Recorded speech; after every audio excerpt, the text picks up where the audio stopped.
maintaining facility in Nigeria. On foreign, Haiti targets August 2026 for first elections after 10 years. And in sports, Nigerian wins para volleyball at West African Games. And welcome to all our viewers in Nigeria and around the world to News Express on Global Television. Coming to you live from the nation's capital, Abuja, I am Sadia Yakubu. A quick reminder that Global Television is on DSTV, channel 365 and StarTimes, channel 276. And now the news in details. Vice President Kashim Shettima says Nigerian journalists are the nation's foremost defense against authoritarianism, noting that press freedom remains non-negotiable under the administration of President Bola Tinubu. Speaking at the 2025 conference and annual general meeting of the International Press Institute, Nigeria in Abuja, Shettima said the media has continued to provide stability during periods of national tension by countering misinformation and holding leaders accountable. He further applauded the resilience of Nigerians media, saying no deterioration can thrive in a country with such a vigilant press. In a decisive move to reposition Nigeria's airport systems for global competitiveness, the Federal Airport Authority of Nigeria, FAN, has opened a 4-day board and stakeholders retreat in Abuja, focusing on future-proofing FAN leadership, modernization, and strategic renewal. Our correspondent reports.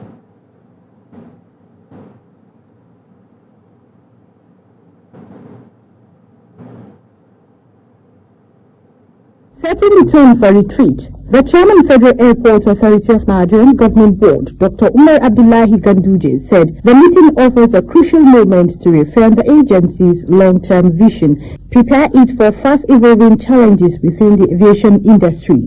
He explained that the gathering provides a forward-looking space for strategic conversations on infrastructure expansion, operational efficiency, institutional reforms and stronger policy alignment, issues he described as essential to build a modern, service-driven aviation authority. According to him, the retreat is pivotal for repositioning FAN to thrive in an increasingly competitive global aviation landscape. This retreat aims to provide a forward-looking platform for deep reflection and meaningful dialogue on the challenges and opportunities shaping Nigeria's aviation sector. Over the next 4 days, we'll examine issues such as aviation infrastructure development, operational efficiency, institutional strengthening, improved policy coordination, and enhanced collaboration among agencies. The Minister of Aviation and Aerospace Development, Festus Kayamo San, who was represented by the Permanent Secretary of the Ministry, Yakubu Adam Kofarmata, says the retreat marks a defining moment for the sector. He stressed that FAN's decisions shape the safety, security, reputation, and operational competitiveness of Nigerians' airports. He noted that the governance must remain firm and fair, implementation must be strategic, and collaboration must be culture that drives the aviation sector. The reform of airport management processes to reduce bottlenecks and improve service delivery.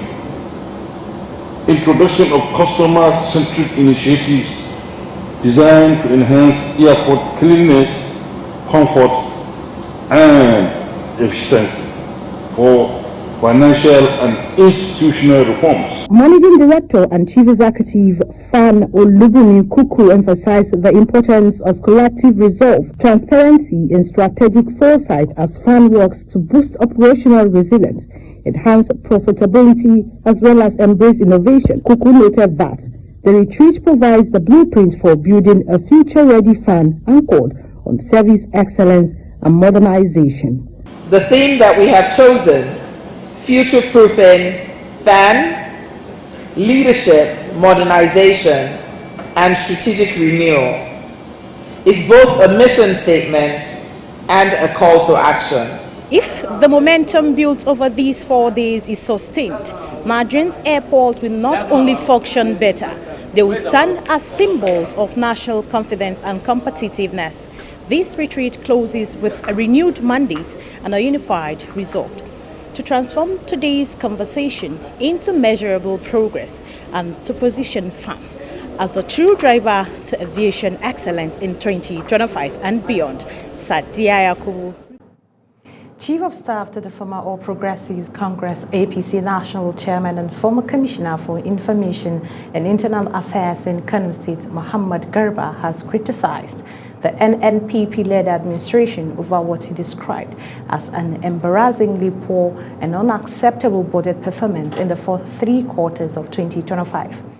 He was reacting to a recent budget review published by an online platform which showed that critical sectors such as water resources, health, and education recorded less than 40% capital budget performance between January and September 2025. He said the findings exposed the gap between the administration's public rhetoric and its actual delivery according to the budget performance documented published by the platform. The Minister of Water Resources, one of the most essential ministries given Kano's long-standing water challenges, recorded only 13% capital performance after spending just 2.7 billion out of its 21.1 billion allocation. He said instead of building on the previous administration's completed projects that include the Tiga hydropower project designed to power water pumping and street lighting, the government abandoned sustainable solutions. The former commissioner added that after abandoning the more efficient IPP model, the government continues to pay millions of naira every month to KEDCO for electricity. He also criticized the administration's performance in the education sector, noting that despite declaring a state of emergency and allocating the highest share of the budget to education, the results have been disappointment. The Chief of Staff further expressed concern over the health sector performance, noting that only 7.9 billion naira of the 65.7 billion capital budget was utilized by September 2025. He also faulted the quality of road projects being executed by the NNPP government, saying many of the works are hurriedly and poorly coordinated. As part of its strategic response to the country's security challenges, the Senate is screening the immediate past Chief of Defense Staff General Christopher Gabwin Musa as the new Minister of Defense today in an executive session. Leader of the Senate, Senator Opeyemi Bamidele, made the disclosure in a statement by his Directorate on Media and Public Affairs, emphasizing the significance of the exercise to ensuring internal peace and stability. Musa's nomination followed the decision of former Minister of Defense Muhammad Badaru to resign from his position due to what he described to health issues. President Bola Tinubu has demanded greater efficiency, tighter coordination, and more measurable outcomes in the ongoing fight against insecurity across the country. The president made the call during a high-level security meeting with heads of intelligence agencies and the nation's service chiefs at the State House, Abuja. The closed-door session, which lasted for over an hour, reviewed recent security development and assisted the effectiveness of current operations nationwide. President Bola Tinubu has announced a 2 million naira donation to the Nigerian Legion as part of activities marking the 2026 Armed Forces Remembrance Day, Naval Appeal Lodge. Speaking at the event held at the Presidential Villa in Abuja, the president reaffirmed his administration's commitment to improving the welfare of serving military personnel, injured officers, and the families of fallen heroes. The National Assembly, represented by President of the Senate, Godswill Akpabio, and Deputy Speaker of the House of Representatives, Benjamin Kalu, contributed 100 million naira, while the Minister for Federal Capital Territory, Nyesom Wike, donated 20 million naira. The Senate has advanced a major reform aimed at overhauling Nigeria's emergency response system with the consideration of a bill seeking to create a unified toll-free national emergency number accessible to all citizens. The bill was sponsored by Abdulaziz Musa Yar'Adua, who said the aim is to unify Nigerians' numerous emergency helplines into one 3-digit number, such as 112, after consultations at the public hearing. He explained that Nigerians' fragmented system with multiple numbers for police, fire service, ambulance service, domestic violence units, child protection centers, and disaster agencies creates confusion for citizens seeking urgent help. Amidst rising national security challenges, the Senate has announced a major reshuffle of its standing committees, fulfilling a promise to strengthen oversight and improve responses to security threats. The chairman of the committee and president of the Senate, Godswill Akpabio, made the announcement during a plenary session on the floor of Red Chamber. National Assembly correspondent Topsy Gimba has the details. Senator Yahya Abdullahi of Kebbi State has been named chairman of the Senate Committee on National Security and Intelligence. He replaces Senator Shehu Buba from Bauchi State, who is now chairman, Committee on Livestock and Animal Husbandry. Additionally, changes were made in the Senate Committee on Air Force, where Senate Minority Whip Senator Osita Ogu of Enugu State is now the acting chairman. On selection, met and the new chairman of the Senate Committee on Livestock and Animal Husbandry is the distinguished Senator Shehu Buba, and the committee chairman on National Intelligence and National Security is the distinguished Senator Abdullahi Yahya, CON. Then we have acting chairman on Committee on Air Force, the distinguished Senator Osita Ogu. Then the committee chairman on national planning will be the distinguished Senator Mustafa. Distinguished Senator Musa Mustafa, you will now be the new chairman on Committee on National Planning. I will give you the composition of your members with the vice tomorrow. Senate leadership emphasized that the reconstitution aims to enhance its capacity to oversee national security matters more effectively amid the evolving security landscape. Topsy Gimba, reporting for Global Television News. Senator Yahya Abdullahi of In a decisive move to strengthen Nigerian security architecture, the National Defense College is seeking strategic funding and academic support for the Tertiary Education Trust Fund to scale up its research, intelligence training, and curriculum development. Ramsey Eno Abu was there for Global Television.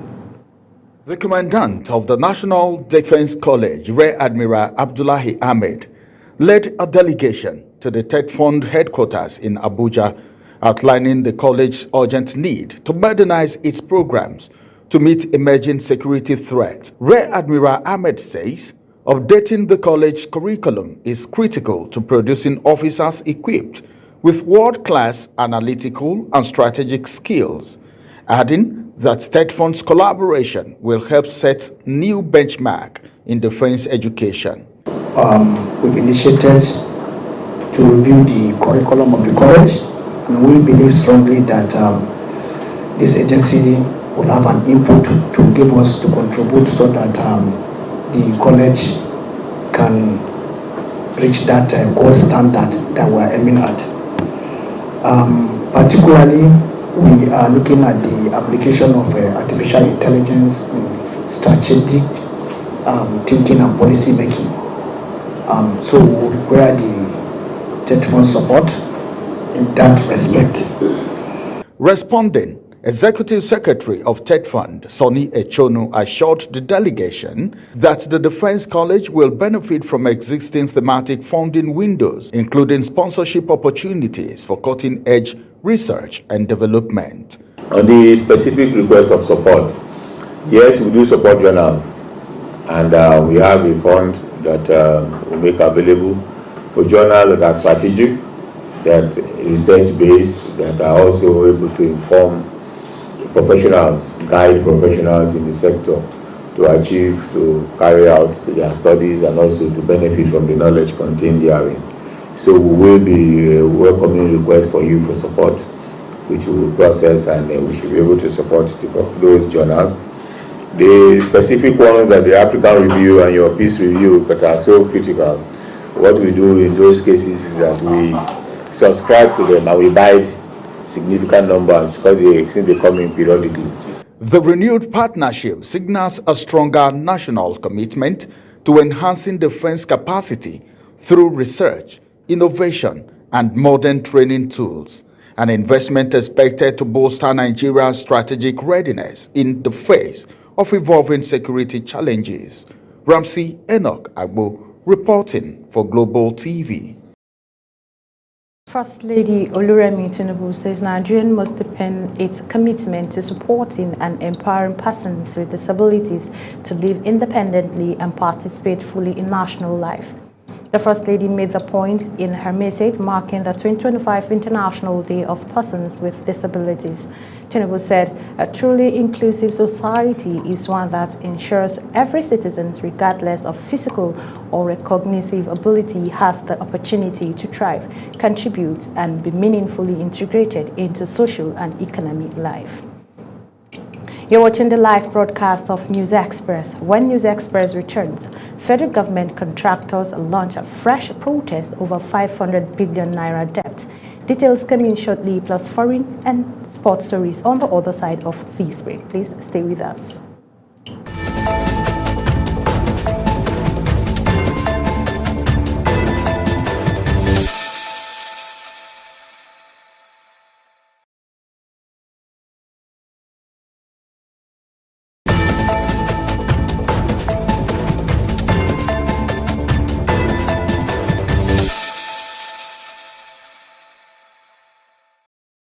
Welcome back from that short break. And then business news.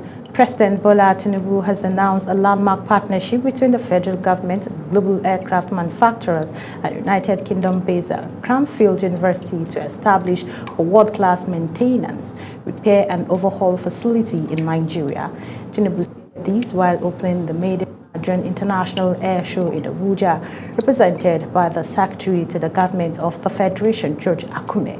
Akume described the initiative as a defining step in Nigeria's aviation journey, one that places the nation firmly on the global aviation map, alongside internationally celebrated air shows in Paris and Dubai.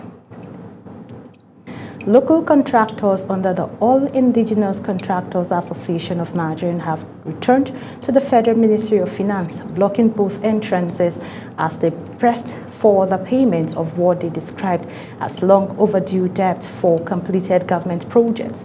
Speaking to journalists at the ministry's entrance, the National Secretary of the Association, Babatunde Shehu, said the government's failure to release funds after multiple assurances has forced contractors to resume protests. He stated that the members of the association were owed more than 500 billion naira for projects already completed and commissioned. The House of Representatives is raising serious concern over the continued withholding of more than 30 billion naira recovered from the National Social Investment Program, NIPA. Lawmakers warn that the delayed release of the funds is crippling the government's flagship poverty evasion schemes and denying support to millions of vulnerable Nigerians. National Assembly correspondent Nyete Patrick tells us more.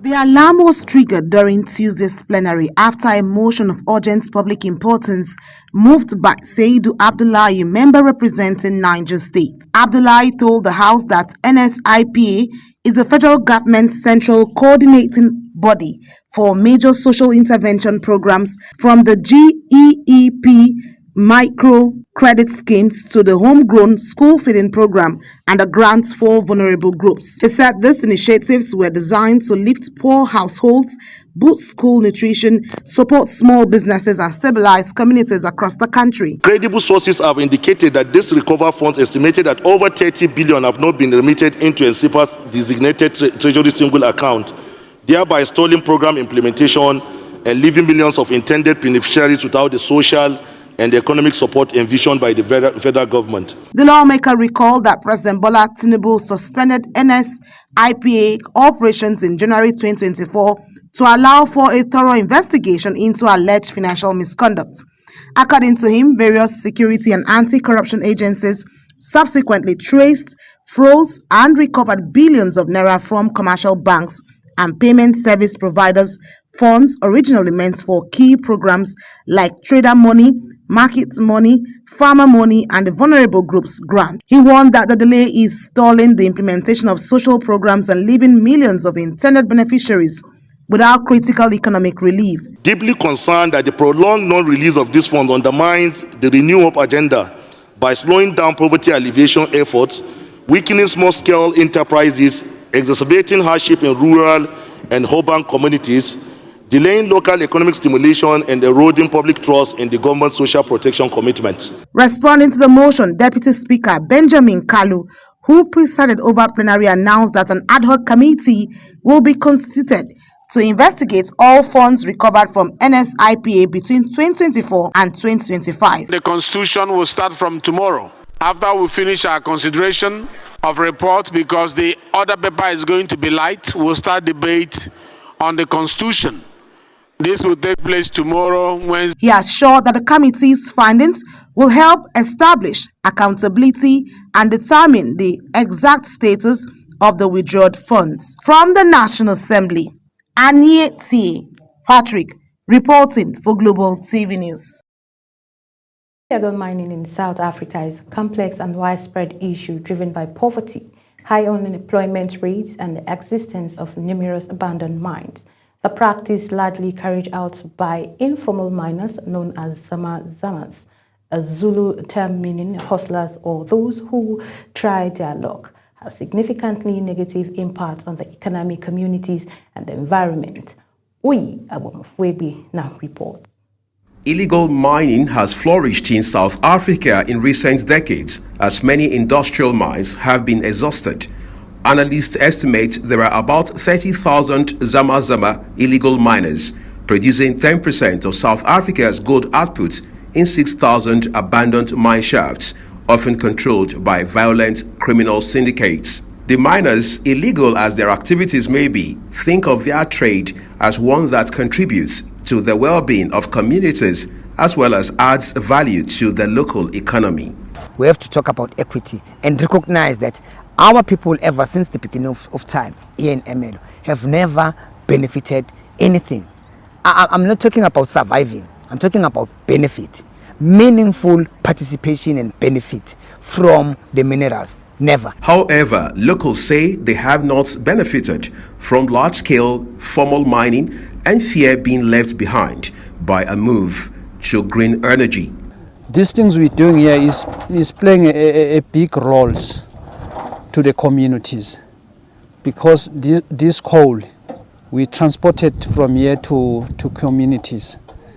So those people, they used to cook, to make it warm themselves. South Africa is among the world's top producers of coal, which fires about 80% of the country's electricity.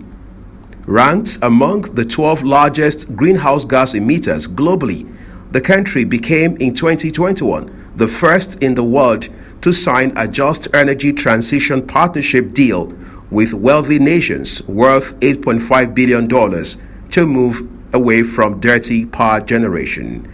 Uyi Agbomofwegbe reporting for Global TV News. Sport. Nigeria emerged champions of the para-volleyball event at the inaugural edition of the West Africa Zone A and B in Abeokuta, Ogun State, after recording a 3-0 straight set win against Ghana in a real encounter against Niger Republic in the first game. Nigeria pulled off a 3-0 win. Nigerians' experience again came to the fore in their final game against Ghana as they claimed their second successive victory to emerge winner. As Global TV News comes to an end, here is a recap of our top stories. Vice President Kashim Shettima has said Nigerian journalists are the nation's foremost defense against authoritarianism. He said, press freedom remains non-negotiable under the administration of President Bola Ahmed Tinubu. And in business, President Bola Tinubu has announced a landmark partnership between the federal government, global aircraft manufacturer, and the United Kingdom-based Cranfield University to establish a world-class maintenance, repair, and overhaul facilities in Nigeria. And on the foreign scene, gang destabilized Haiti took a big step towards holding its first elections in nearly a decade after its transitional authorities announced the Caribbean country would hold a vote next summer. And in sports, Nigerian emerged champions of the para-volleyball event at the inaugural edition of the West Africa Zone A and B in Abeokuta, Ogun State, after recording a 3-0 straight set against Ghana. That's it on News Express. A quick reminder that Global Television is on DSTV channel 365 and Star Times channels 276. Kindly follow us across all social media platforms now showing on your screen using our Global TV NG. I am Sadia Yakubu saying thank you for watching.